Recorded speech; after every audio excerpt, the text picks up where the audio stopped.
প্ৰেম এবাৰেই হয় বুলি কয় সেই কথাটো সঁচা জানো এই মই সৰুৰ পৰা ঢেৰ প্ৰেম কৰিলোঁ আপোনাৰ কিমান আছিল প্ৰেম মই নাৰ্চাৰীৰ পৰা প্ৰেম কৰিছোঁ জীৱনটো এটা ছেক্ৰিফাইচৰ বস্তু আচলতে জীৱনত বহুত বস্তু ছেক্ৰিফাইচ কৰিবলগীয়া হয় মানে গৰিমা বৰ বাবে স্পেচিয়েল ৰেচিপি কিবা ৰান্ধিছেনে খুৱাইছেনে তেওঁ ইভেন মই আমলখি আৰু গুড় দি পেলাই গাহৰি বনাইছোঁ সেইটো এটা বেলেগ ধৰণৰ টেষ্ট হৈছিলে চ' কিন্তু খাই চবে ভাল পায় এফৰ্টটো দুয়োফালৰ পৰা যিটো সমান নহয় আচলতে সেইটো থাকে কিছুমানৰ দুয়োফালৰ পৰা সমানো থাকে সেইটো নহয় তেনেকুৱা মানুহ দেখিছোঁ মই বেছি খাই দিলেতো দিগদাৰ হয় জিভা লাগিলেও কিন্তু অকণমান খাই ল'লে তেতিয়া ফিলিংছবিলাক বেছিকৈ ওলায় মোৰ মতে আৰু মই তেনেকৈ ভাল পাওঁ আৰু বাকী মই চিগাৰেট নাখাওঁ একো নাখাওঁ ভাং নাখাওঁ চিগাৰেট নাখাওঁ মনটো অকণমান খাওঁ আৰু নমস্কাৰ দৰ্শকসকল আজি প্ৰেমৰ দিনৰ শুভেচ্ছা জ্ঞাপন কৰিছোঁ সকলোকে মই সুখ্যাতি স্বাগতম জনাইছোঁ NKTVৰ বিশেষ অনুষ্ঠানলৈ আৰু আজিৰ বিশেষ অনুষ্ঠানৰ অতিথি অতি বিশেষ কিয়নো সকলোৰে মৰমৰ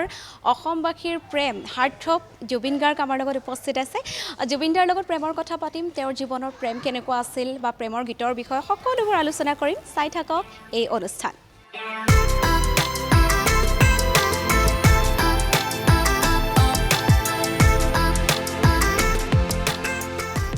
আৰু যিহেতু আজি ভেলেণ্টাইন্স ডে আমি ইতিমধ্যে আপোনালোকক জনাইছিলোঁ যে আমাৰ সৈতে বিশেষ অতিথি সকলোৰে মৰমৰ অসমবাসীৰ মৰমৰ জুবিন গাৰ্গ উপস্থিত আছে আৰু তেওঁ সকলোৰে মৰমৰ সেয়েহে ভেলেণ্টাইন্স ডে'টোত তেওঁক লগ কৰিবলৈ আহিলোঁ যিহেতু ভালপোৱাৰ দিন বুলি কোৱা হয় ভেলেণ্টাইন্স ডে'ক আৰু আপুনি সকলোৰে মৰম অসমবাসীৰ মৰম আপোনাৰ ওচৰত আহি উপস্থিত হৈছোঁহি কি ক'ব ভেলেণ্টাইন ডে আজিকালি এটা ডাঙৰ উৎসৱ হৈ পৰিলে এইটো আমি কলেজত থকা সময়ত ইমান হেৰি নাছিলে আৰু ঠিকে আছে ল'ৰা ছোৱালীবোৰে ফূৰ্তি কৰে পাৰ্টি চাৰ্টি কৰে ঘূৰে মেলে আৰু প্ৰেমিক প্ৰেমিকাসকলৰ দিন বুলি কোৱা হয় চ' এটা ভাল দিন সকলোৱে সুন্দৰকৈ এনজয় কৰক সেইটোৱে বিচাৰোঁ আৰু ভেলেণ্টাইন্স ডে যিহেতু বহুতে কয় যে আজিকালি ভেলেণ্টাইন্স ডে কিয় উদযাপন কৰে কিন্তু আচলতে ব্যস্ততাৰ মাজত এদিন যদি প্ৰেয়সীৰ বাবে বা প্ৰেমিকাৰ বাবে উলিওৱা হয় সেই দিনটোত যদি অলপ সময় তেওঁক দিয়া হয় এইটো কেনেদৰে বেয়া হ'ব পাৰে বহুতে আচলতে এই যি ভেলেণ্টাইন্স ডে উদযাপন সেই তাৰ বিৰোধিতা কৰা পৰিলক্ষিত হয় কিবা ক'বনে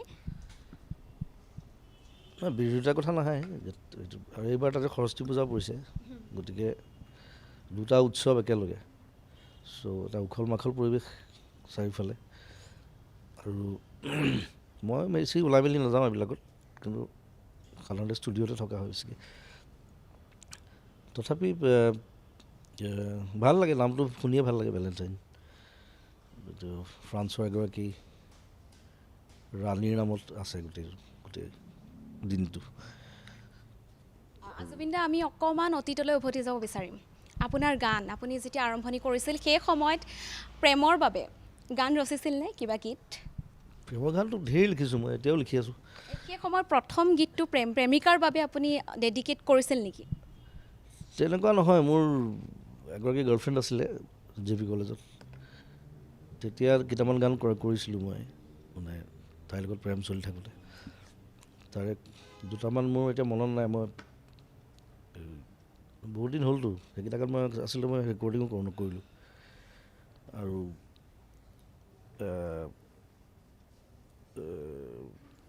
এতিয়া মনত পেলাব নোৱাৰিম আৰু এইবোৰ গান বহুত বছৰ হ'ল নহয় লিখা চ' কিন্তু লিখাটো লিখিছিলোঁ হয় যিহেতু প্ৰেমৰ দিন দাদাৰ প্ৰেম গৰিমা বৌৰ লগত প্ৰেম হৈছিল প্ৰেম বিবাহ হৈছিল সকলোৱে জানে অলপমান তথাপিও যিসকলে নাজানে তেওঁলোকৰ বাবে অকণমান কৈ দিব নেকি কেনেকৈ হৈছিল প্ৰেম সেই সময়খিনিত গৰিমাক মই লগ পাইছিলোঁ বম্বেত তাই এখন ফেন লেটাৰ লিখিছিলে মোক চিঠি এখন চ' সেই চিঠিৰ এড্ৰেছ মতে মই গৈ তাইক লগ কৰিছিলোঁ বম্বেত তাৰপিছত আমি আমাৰ যিটো ফ্ৰেণ্ড চাৰ্কল বম্বেত অসমীয়া গোটেই মিউজিচিয়ানছ বেচিকেলি চ' তেওঁলোকৰ লগতো চবৰ লগতো গৰিমাক চিনাকি কৰিলোঁ অহা যোৱা আৰম্ভ হ'ল আমি পাৰ্টি চাৰ্টি একেলগে কৰা হ'লোঁ মাঘ বিহু একেলগে উদযাপন কৰোঁ সেইধৰণে আগবাঢ়িলে তাৰপিছত ঘৰৰ ফালৰ পৰা কথা বাৰ্তা হ'ল প্ৰথমতে ঘৰত গম পোৱা নাছিলে তাৰপিছত আমি যোৰহাটত আমি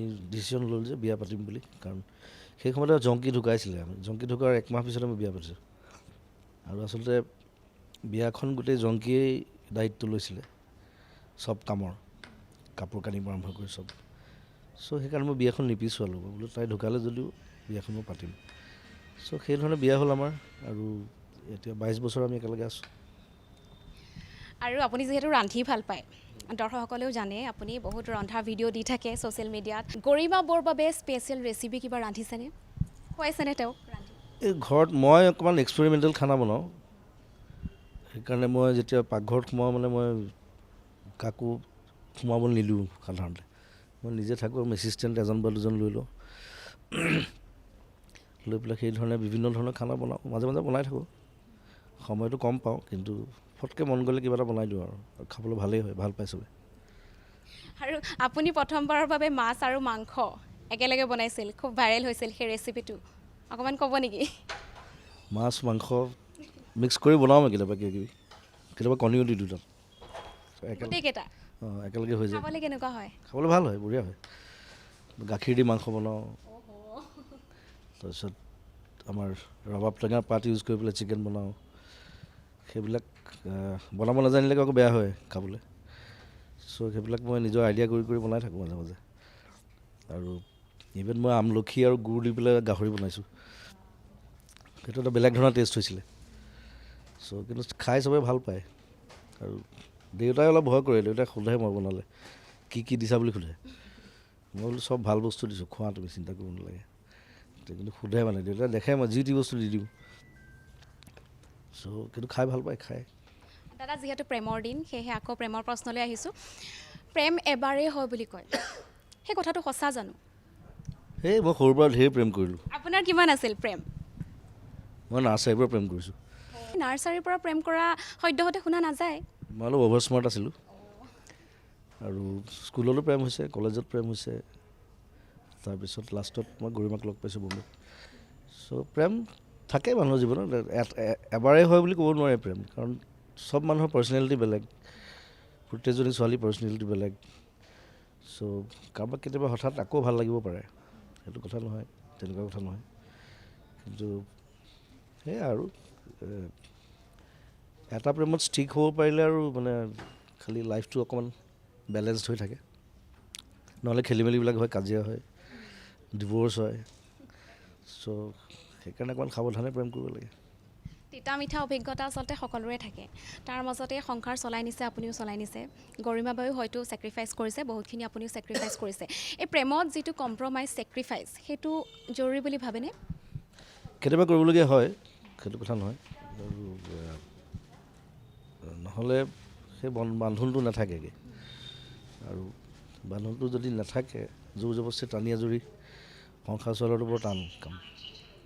গতিকে সেই তিতা মিঠা থাকিবই। চ' জীৱনটো এটা ছেক্ৰিফাইচৰ বস্তু আচলতে, জীৱনত বহুত বস্তু ছেক্ৰিফাইচ কৰিবলগীয়া হয় মানুহ। কামৰ কাৰণে কৰিব লাগে, প্ৰেমৰ কাৰণে কৰিব লাগে, বন্ধুত্বৰ ক্ষেত্ৰত কৰিব লাগে ছেক্ৰিফাইচ। মই সকলো ধৰণৰ ছেক্ৰিফাইচ দেখিছোঁ।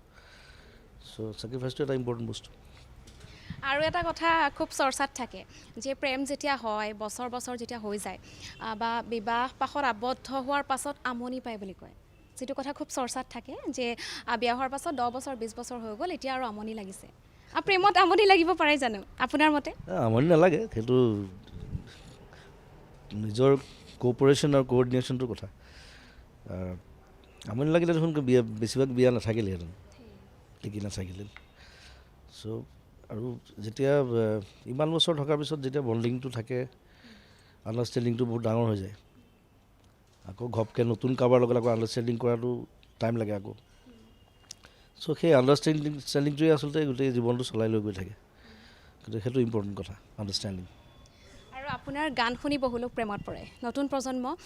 আমাৰ প্ৰজন্মৰ কথা যদি ক'বলৈ যাওঁ, আপোনাৰ গানৰ পৰাই আচলতে প্ৰেম কৰিবলৈ শিকিছিলোঁ। প্ৰত্যেকটো শব্দত আৱেগ থাকে, প্ৰেমৰ যি অনুভূতি, সেই অনুভৱ কৰিলে গীতটো অনুভৱ কৰাৰ লগে লগে প্ৰেম কৰিবলৈ মন যায়। কি এনেকুৱা যাদু থাকে আচলতে আপোনাৰ গানত, প্ৰাণ ঢালি আপুনি সুমুৱাব পাৰে অলপমান? মই গোৱাটোৰ কথা নকওঁ, গোৱাটোতো বাৰু মই ৰোমেণ্টিক ফিলিংছটোৰ ওপৰত গাওঁ। আৰু প্ৰেমৰ বেলেগ বেলেগ ধৰণৰ ডেফিনেশ্যন থাকে।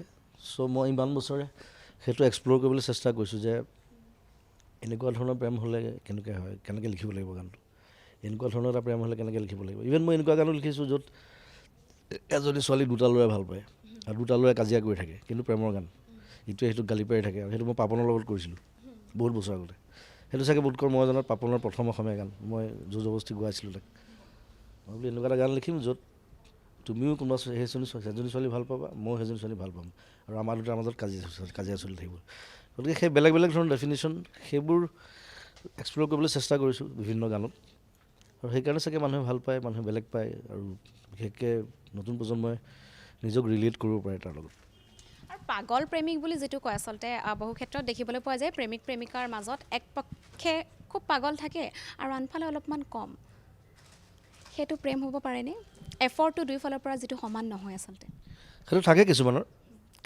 দুয়োফালৰ সমানো থাকে সেইটো নহয় তেনেকুৱা মানুহ দেখিছোঁ মই পাগল প্ৰেমিক বিশ্বাস কৰেনে আপোনাৰেই বহুত কিন্তু পাগল প্ৰেমিক আছে মই লগ পায়ে থাকোঁ মই ল'ৰাও লগ পাওঁ ছোৱালীও লগ পাওঁ তো ল'ৰা মোৰ যিমান ফেন আছে ছোৱালী ফেনো আছে সিমানেই ইভেন বয়সীয়া মানুহ আছে মোৰ ফ্ৰেণ্ড খুব ভাল পায় মোক নিজৰ ল'ৰাৰ নিচিনা ভাবে কিছুমানে ভাইটিৰ নিচিনা ভাবে আৰু সৰু ল'ৰা ছোৱালীও আছে ধেৰ কিছুমানে নাম কাঢ়ি মাতে কিছুমানে দাদা মাতে কিছুমানে মামা মাতে চ' প্ৰেম মই বিভিন্ন ধৰণৰ প্ৰেম দেখিছোঁ বিভিন্ন প্ৰজন্মৰ মাজত 3টা প্ৰজন্ম মই দেখিছোঁ এতিয়ালৈকে চ' বুঢ়া বয়সলৈও চাগে আৰু দেখিম বিভিন্ন ধৰণৰ প্ৰেম চ' চলাই যাম আৰু তেনেকৈ জুবিন দাই ফুটবল খেলি ভাল পায় গানৰ লগতে সমানে চাগে আপোনাৰ ফুটবলো প্ৰেম ফুটবলৰ ক্ষেত্ৰখনত কেনেকৈ আগবাঢ়ি যাম বুলি ভাবিছে বা ফুটবলক কেনেকৈ সময় দিয়ে জুবিন দাই ফুটবল এতিয়া মই কণ্টিনিউৱাছলি খেলিব নোৱাৰিম তেনেকৈ কাৰণ ফুটবলৰ এটা এজ লিমিট থাকে 30 বছৰৰ পিছত ফুটবলাৰবিলাকৰ কমি আহে এনেও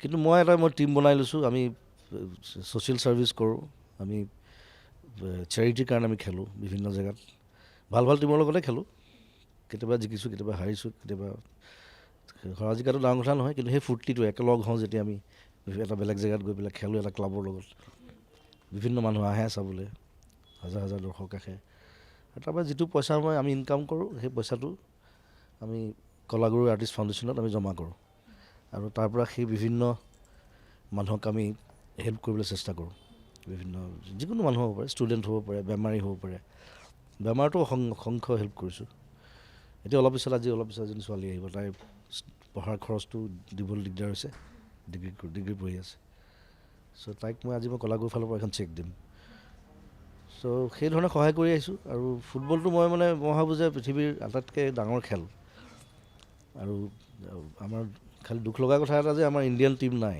ইণ্টাৰনেশ্যনেল লেভেলত এইবাৰ অলপ ভাল খেলিছে ইণ্ডিয়াই কিন্তু মোৰ মন আছে যাতে মই ৱৰ্ল্ড কাপ চাবলৈ গৈছোঁ মই যোৱাবাৰো গৈছোঁ দোহাত গৈছোঁ মই ৰাছিয়াত গৈছোঁ কিন্তু নিজৰ টীম এটা থাকিলে আৰু ভাল লাগিলহেঁতেন এতিয়া ভৱিষ্যতে আশা কৰোঁ কেতিয়াবা এদিন হ'লেও ইণ্ডিয়াক ৱৰ্ল্ড কাপত খেলা দেখিম আৰু সেইটো কাৰণে মই ফুটবলটো যিমান পাৰোঁ মই প্ৰম'ট কৰিবলৈ চেষ্টা কৰোঁ আৰু আমাৰ নৰ্থ ইষ্টৰ ফুটবলৰ টেলেণ্ট বহুত বেছি আছে বিভিন্ন কাৰণত তেওঁলোকে স্ক'প পোৱা নাই বা ইণ্ডিয়ান টীমত পোৱা নাই চ' সেইটো হ'ব নালাগে ইমান ভাল প্লেয়াৰ আছে আমাৰ ট্ৰাইবেল ল'ৰা ছোৱালীবোৰ কিমান ধুনীয়া খেলে ফুটবল চ' তেওঁলোক আগুৱাই যাওক আৰু এটা ভাল টীম গঠন হওক ইণ্ডিয়াৰ যাতে ৱৰ্ল্ড কাপ ফুটবলত ষ্টেণ্ড দিব পাৰে আৰু জুবিন দা বহুকেইগৰাকী শিল্পী আপোনাৰ লগত কম্পেয়াৰ কৰা হয় যে বহুতে প্ৰতিষ্ঠিত হ'বৰ বাবে মুম্বাইলৈ গুচি গ'ল অসম এৰি কিন্তু আপুনি অসমতে থাকিলে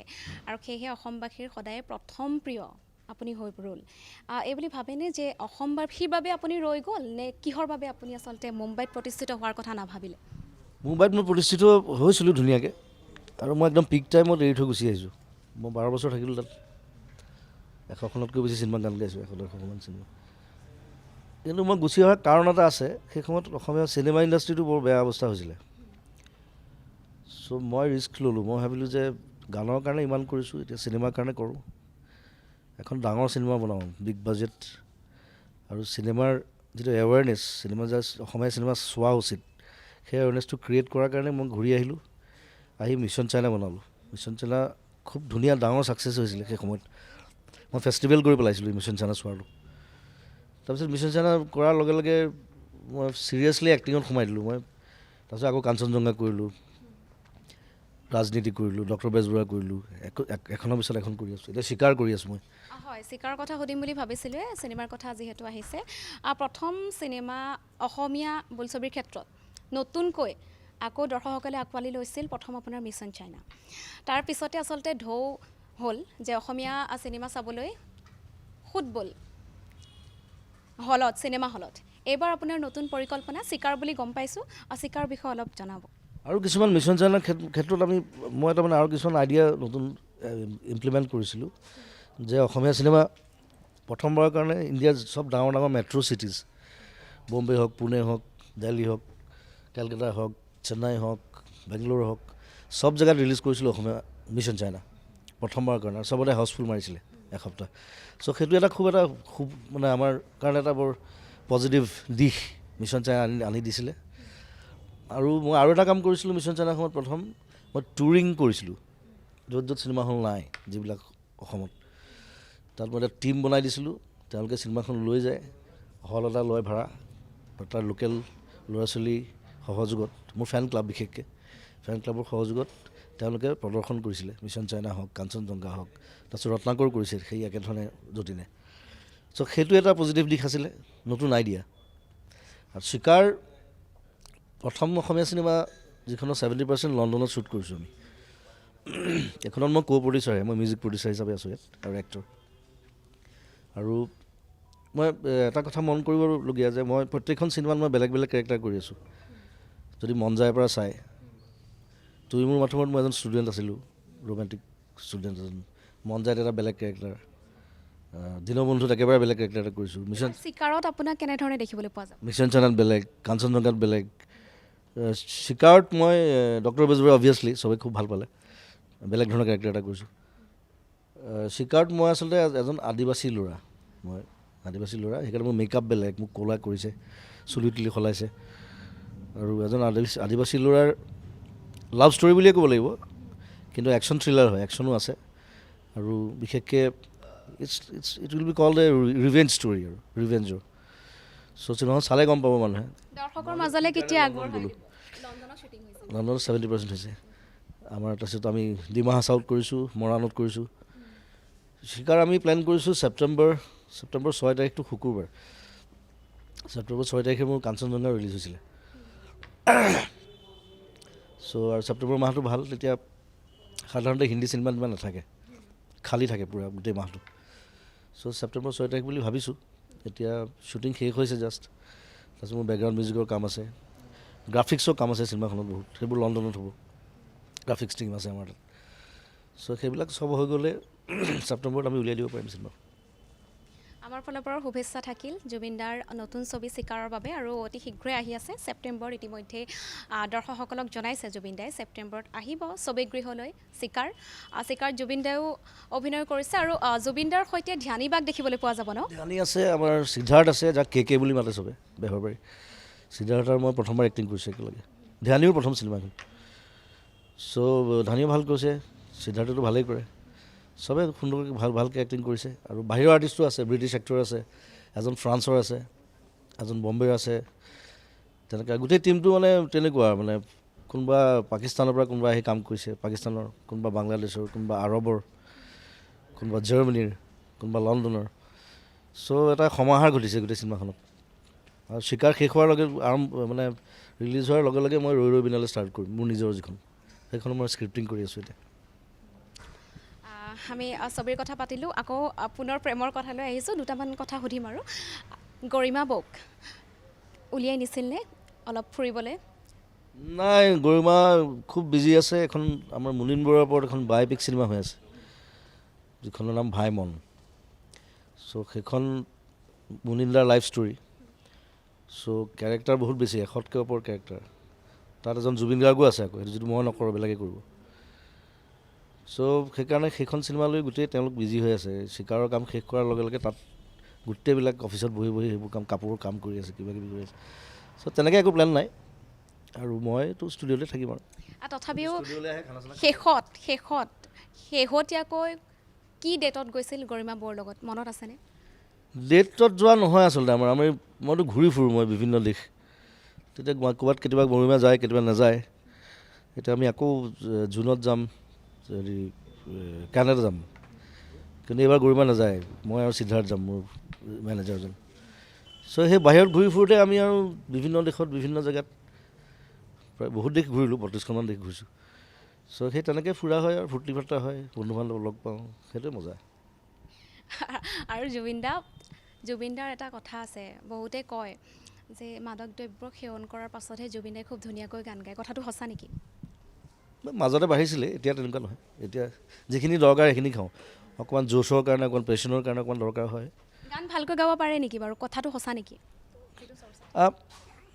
দুখৰ গানবিলাকত বহুত হেল্প কৰে মতে। বেছি খাই দিলে দিগদাৰ হয়, জিভা লাগি লয়। কিন্তু অকণমান খাই ল'লে তেতিয়া ফিলিংছবিলাক বেছিকৈ ওলায়, মোৰ মতে আৰু মই তেনেকৈ ভাল পাওঁ। আৰু বাকী মই চিগাৰেট টিগাৰেট নাখাওঁ, একো নাখাওঁ, ভাং নাখাওঁ, চিগাৰেট নাখাওঁ, মদটো অকণমান খাওঁ আৰু। ঠিক আছে, জুবিন দাক ধন্যবাদ জনাইছোঁ। ইমানখিনি ব্যস্ততাৰ মাজত আমাক এইখিনি সময় দিলে, তাৰ বাবে বহুত বহুত ধন্যবাদ। আৰু পুনৰবাৰ প্ৰেমৰ দিনৰ শুভেচ্ছা জ্ঞাপন কৰিছোঁ। আপুনিতো অসমৰ প্ৰেম, অসমবাসীৰ প্ৰেম, শেষত অসমবাসীক কিবা ক'বনে প্ৰেমৰ দিনটোত? মই অথনি ক'লোৱেই যে ভালকৈ উদযাপন কৰক, ফূৰ্তি ফাৰ্তা কৰক, ওলাই যাওক, পাৰ্টি কৰক, ডেকা ল'ৰা ছোৱালী, আৰু প্ৰেমটো জীয়াই ৰাখক গোটেই জীৱন ধুনীয়াকৈ, সেইটোৱে কামনা কৰিছোঁ। ধন্যবাদ জনাইছোঁ। ইয়াৰ লগে লগে মই সুখ্যাতি বিদায় লৈছোঁ। সেই অনুষ্ঠানৰ পৰা চাই থাকিব NKTV+।